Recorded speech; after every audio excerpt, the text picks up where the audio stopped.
Form save করেছিলাম ওখানে claim করতে, ওই ফর্মে আবার বলছে যে আমাদের টাকা ঢোকেনি, সেটা অনলাইন মারফতে আমাদের জানাতে। তো আমরা কতবার অনলাইন অফলাইন কতবার করব?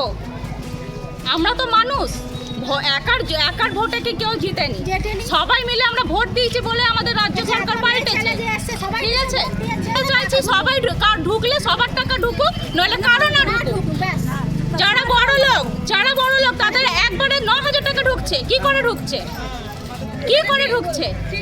পাইনি লক্ষ্মীর ভান্ডার পেতাম যা বাবা যোগ্য বলে জমা পেয়েছি 40 টাকা আমরা বাবা উঠে গেল মানে কোনে আমরা বাবা উঠে গেল কেন কোনে আমরা তো বাবা যোগ্য তো আমাদের নাম ওরা চাকরি না ভাতাদার চাকরি আমরা নিজেরা পঞ্চায়েত করে খাই, সব দেখলাম আমাদের পঞ্চায়েত করে এই যে পঞ্চায়েত করে খাই আর আমরা খাবো না।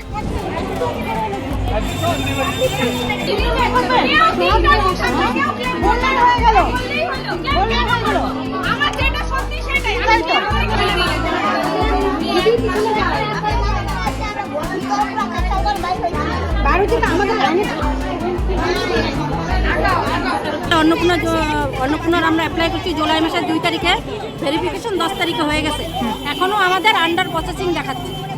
একবারও টাকা পাননি? না, একবারও টাকা পাইনি। 1 নম্বর 2 নম্বর আমাদের তো পোর্টালটা যে খুলে দিচ্ছে শুধু ক্লেম করার জন্য, আমাদের তো রিজেক্টও দেখাচ্ছে না যে আমরা ক্লেম করব। তাহলে আমাদের যে আন্ডার প্রসেসিং দেখাচ্ছে, টাইম দিয়ে দিচ্ছে শর্ট টাইম, তাহলে আমরা কি করব? আমাদের কাগজ কোথায় আটকা পড়ে আছে? ঠিক আছে,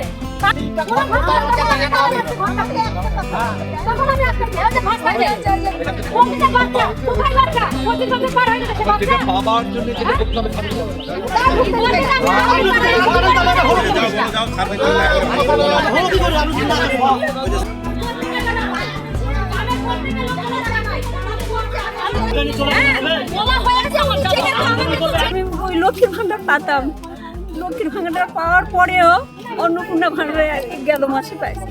এই মাসে যাই দেখি যে আমার রিজেক্ট করে দিচ্ছে, আমার 3টা বাড়ি 3টা ঘর, বাড়ি ঘর ভালো দেখাচ্ছে, আমার একটাই ঘর তাও জল পড়ে, বারান্দায় কোনো রকম ভাবে রান্নাবাড়ি করে খাই আর থাকি।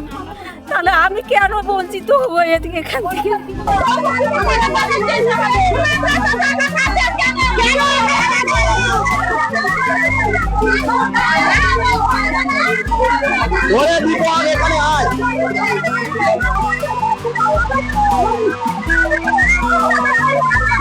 আমাদের দাবি, আমাদের সরকার যাবতীয় বলেছিল, আমরা সবকিছু সরকারের মেনেই কাগজপত্র জমা দিয়েছি, দিবার সত্ত্বেও আমরা কেন বিষ্ণুপুরের একটা মহিলা টাকা পাইনি?